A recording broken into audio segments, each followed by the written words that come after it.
कांवड़ यात्रा मार्गों पर अब कोई भी व्यक्ति मनमानी तरीके से अपने किसी भी रेस्टोरेंट का, किसी भी ढाबे का, किसी भी भोजनालय का या किसी भी अन्य दुकान का नाम कुछ भी रख सकता है। वह भले मुस्लिम हो, लेकिन वह शिव भोजनालय शुद्ध शाकाहारी लिख सकता है। भले ही उसकी दुकान पर अंडा बन रहा हो, मीट बन रहा हो, चिकन बन रहा हो। कोई भी मुस्लिम श्री राम भोजनालय लिख सकता है, शुद्ध भोजनालय, शुद्ध शाकाहारी लिख सकता है, पीछे उसके कुछ भी हो रहा हो। कोई रोटियों को, आटे को थूक में सान कर, चाट कर भी सेक करके किसी को खिला सकता है। इस किस्म की कोई भी हरकत अब वह कर सकता है। दोस्तों नमस्कार, नेशनल न्यूज़ पर आपका स्वागत है। उत्तर प्रदेश, मध्य प्रदेश, उत्तराखंड की सरकारों ने जो भी दुकानदार हो वह अपनी दुकानों पर अपने ब्रांड नेम के साथ साथ, कुछ भी उसका नाम हो लेकिन उसके साथ साथ दुकान मालिक का नाम लिखे। दुकान मालिक जो भी हो उसका नाम लिखे। लेकिन इसे लेकर पूरे देश भर में कुछ पत्रकारों की ओर से और विपक्ष के नेताओं की ओर से पूरा इस मामला, जिस तरह हिंदू, मुस्लिम, दलित, अगला पिछड़ा करके प्रचारित किया गया, दुष्प्रचारित किया गया, उसे लेकर सुप्रीम कोर्ट ने आज पूरी तरह से इस पूरे फैसले पर रोक लगा दी और कहा कि कोई भी दुकानदार अपनी मर्जी से अपनी दुकान का नाम रखकर संचालित कर सकता है। उसे अपना नाम लिखने के लिए बाध्य नहीं किया जा सकता है।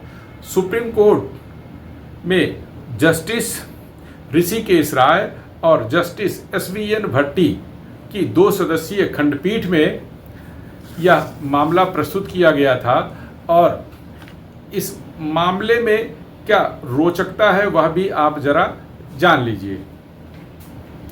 इस मामले को association for protection of civil rights ने उठाया। दिल्ली विश्वविद्यालय के प्रोफेसर अपूर्वानंद ने उठाया। एक खुद को सामाजिक कार्यकर्ता कहने वाले आकार पटेल ने उठाया। तृणमूल कांग्रेस की सांसद महुआ मोइत्रा ने भी इस मुद्दे को सुप्रीम कोर्ट के समक्ष उठाया। इन सभी याचिकाकर्ताओं के अधिवक्ता जो हैं वह सिविल राइट्स के अधिवक्ता हैं। चंदर उदय सिंह महुआ मोइत्रा के अधिवक्ता हैं अभिषेक मन सिंघवी। अपूर्वानंद और कार्यकर्ता आकार पटेल के तरफ से वरिष्ठ अधिवक्ता हुजैफा अहमदी है। इन सभी लोगों ने उत्तर प्रदेश पुलिस की ओर से दुकानदारों को दिए गए नोटिस कि वह दुकानों पर अपना नाम लिखें के खिलाफ सुप्रीम कोर्ट में याचिका दाखिल की, जिस पर तेजी के साथ सुनवाई हुई और सुप्रीम कोर्ट ने एक अंतरिम आदेश जारी कर दिया और पुलिस के जो नोटिस थी उस पर रोक लगा दिया। यानी अब दुकानदारों को कोई बाध्यता नहीं रह गई, वह चाहे तो लिखे चाहे तो ना लिखे। सबसे बड़ा रोचक मामला यह है कि इस पूरे प्रकरण में जो सुप्रीम कोर्ट में आज जिस मामले में सुनवाई हुई उसमें एक प्रमुख जो प्रतिवादी है वह है उत्तर प्रदेश पुलिस, तीनों राज्यों की सरकारें जिन्होंने आदेश जारी किया। इसके अलावा हिंदू पक्ष भी है जो इससे पूरी तरह से प्रभावित है। कांवड़िए हैं जो इस मामले से प्रभावित हैं। लेकिन इस पूरी सुनवाई में, पूरी न्यायिक प्रक्रिया के हिस्से में न तो उत्तर प्रदेश पुलिस का कोई अधिवक्ता शामिल हुआ, न उत्तर प्रदेश सरकार, मध्य प्रदेश सरकार, उत्तराखंड सरकार का कोई अधिवक्ता शामिल हुआ, न ही हिंदू पक्षकारों की तरफ से कोई अधिवक्ता वहां शामिल हुआ। ना शिव भक्तों की ओर से कोई अधिवक्ता शामिल हुआ, ना ही कांवड़ियों की तरफ से कोई अधिवक्ता शामिल हुआ। यानी जो याचिका करता है केवल एक तरफा उनकी तरफ से अपने तर्क प्रस्तुत किए गए, इधर से भी जो सवाल किए गए वो उधर से कुछ क्वेरीज हुई और उधर से जो सवाल हुए उसके जवाब इधर से हाँ ना में हो गए। इन अधिवक्ताओं ने जो तर्क वहाँ प्रस्तुत किया वह भी बहुत रोचक है। किसी ने भी इस मुद्दे को नहीं उठाया कि इस मामले में 2006 में एक आदेश जारी हुआ है। उस आदेश में यह साफ तौर पर लिखा है कि कोई भी दुकानदार होगा वह अपनी दुकान पर अपने लाइसेंस नंबर के साथ दुकान मालिक का भी नाम लिखेगा। लेकिन जिस तरह से इस मामले को न्यायालय के समक्ष प्रस्तुत किया गया उसमें उस 2006 के आदेश का कोई उल्लेख नहीं किया गया। इसमें कहा गया कि उत्तर प्रदेश पुलिस एक सामान्य नोटिस जारी करके दुकानदारों को इस बात के लिए बाध्य कर रही है कि वह अपनी पहचान लिखें।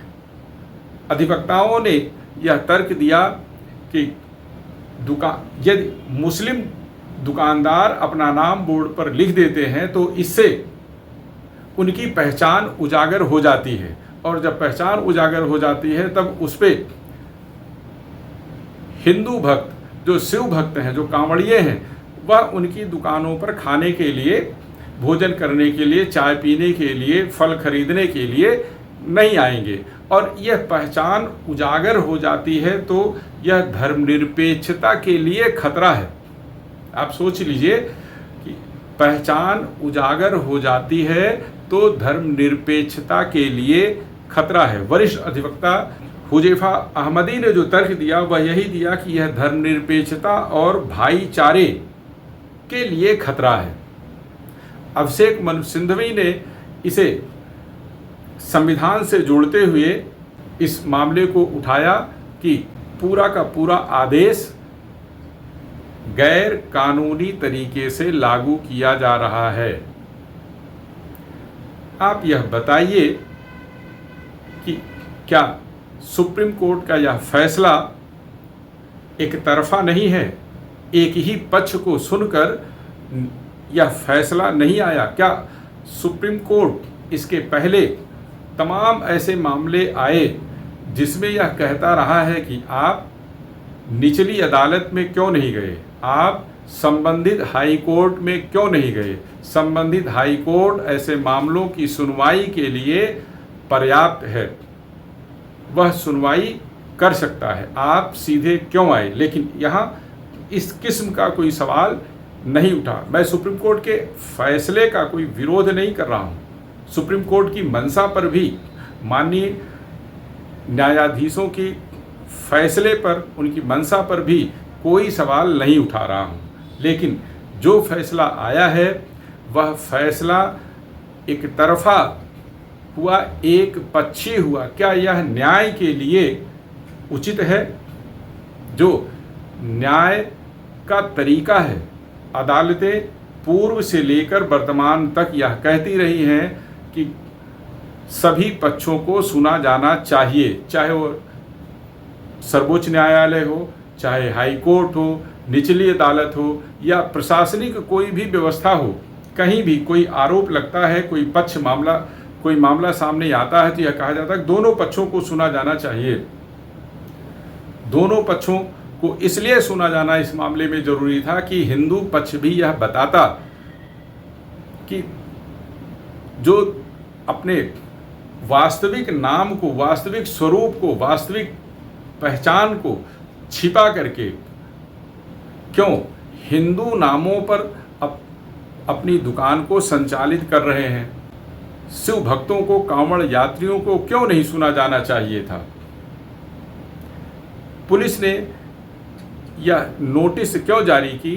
पुलिस ने दुकानदारों को इसके लिए क्यों यह निर्देश जारी किया कि आप अपना वास्तविक नाम दुकान के सामने लिखें? क्यों लिखें? यह वजह भी पुलिस ने बताई है। तो पुलिस को भी अपना पक्ष रखने का मौका दिया जाना चाहिए था। 26 जुलाई को इस मामले में फिर सुनवाई होनी है, लेकिन जिस किस्म का फैसला आया, इसे लेकर सोशल मीडिया पर भयंकर कोहराम मचा हुआ है। सवाल उठ रहे हैं कि क्यों एक पक्ष को ही सुनकर के यह फैसला दिया गया, सभी पक्षों को क्यों नहीं सुना गया। हिंदू पक्ष की क्या भावनाएं हैं, कांवड़ियों की क्या भावनाएं हैं, क्या वह इस बात को पसंद करते हैं? अगर पसंद करते हैं तो क्यों मारपीट हो जाती है, क्यों झगड़े हो जाते हैं? कांवड़ यात्रा के दौरान इन दुकानों पर क्यों विवाद की स्थिति उत्पन्न हो जाती है? अक्सर यह आरोप लगता है कि हम शुद्ध भोजनालय लिखा हुआ, कहीं किसी हिंदू देवता के नाम का बोर्ड लगा हुआ, भोजनालय लगा हुआ, लिखा हुआ देखा तो उस पर गए, लेकिन अंदर जाने के बाद स्थिति यह हुई कि वहाँ अंडे बनते हुए दिखे, चिकन बनते हुए दिखे। एक तर्क स्वच्छता का भी आया, स्वच्छता भी एक महत्वपूर्ण हिस्सा है, लेकिन अभिषेक मनु सिंघवी ने न्यायालय में यह कहा कि स्वच्छता के मामले को अलग रखा जाए, स्वच्छता के मामले पर अलग से सुनवाई की जाए, इस मामले स्वच्छता को इससे ना जोड़ा जाए। जस्टिस SVN भट्टी ने अपना एक उदाहरण दिया, हालांकि उन्होंने राज्य का भी जिक्र नहीं किया, लेकिन यह कहा कि उन्होंने एक मुस्लिम की दुकान पर, एक हिंदू की दुकान थी, एक मुस्लिम की दुकान थी, और वह मुस्लिम की दुकान पर इसलिए गए क्योंकि वहाँ सफाई ज़्यादा थी। पीठ ने सुरक्षा का मामला भी उठाया, लेकिन याचिकाकर्ताओं के अधिवक्ताओं ने स्वच्छता और सुरक्षा के मुद्दे पर कोई बहस नहीं की। उन्होंने जो मुद्दा उठाया, इसे पूरी तरह से धर्म से जोड़कर उठाया। यह कहा पहचान उजागर हो जाने से खतरा है। दलितों का मामला भी उठाया कि इससे दलित दुकानदार हैं, उनकी भी पहचान उजागर करके उनके रोजगार को नुकसान पहुंचाया जा रहा है। यह मामला यहीं पर खत्म नहीं होगा, इसमें अभी बहुत कुछ बाकी है, क्योंकि अदालत ने सभी संबंधित राज्यों को नोटिस जारी किया है। अब राज्यों की तरफ से भी इस मामले में अधिवक्ता शामिल होंगे। साथ में इस बात की भी संभावना है कि कांवड़ियों की तरफ से भी अधिवक्ता इसमें खड़े हों, और वह भी जब अपनी दलीलें देंगे तब यह देखना रोचक होगा कि याचिकाकर्ताओं के अधिवक्ता क्या क्या दलीलें सामने रखते हैं कि अपना वास्तविक नाम दुकान के बोर्ड पर लिखना कैसे संविधान के खिलाफ है, कैसे यह सुरक्षा के लिए खतरा है, कैसे यह रोजगार के लिए खतरा है, कैसे इससे बेरोजगारी बढ़ जाएगी, कैसे इससे नौकरी छिन जाएगी। यह सभी मुद्दे इस मामले में आएंगे। साथ में जब हिंदुओं की तरफ से कोई अधिवक्ता खड़ा होगा, कांवड़ियों की तरफ से कोई अधिवक्ता खड़ा होगा, शिव भक्तों की तरफ से कोई अधिवक्ता खड़ा होगा, तो सोशल मीडिया पर तैर रहे तमाम ऐसे वीडियो इफराद में आ गए हैं, सामने हैं।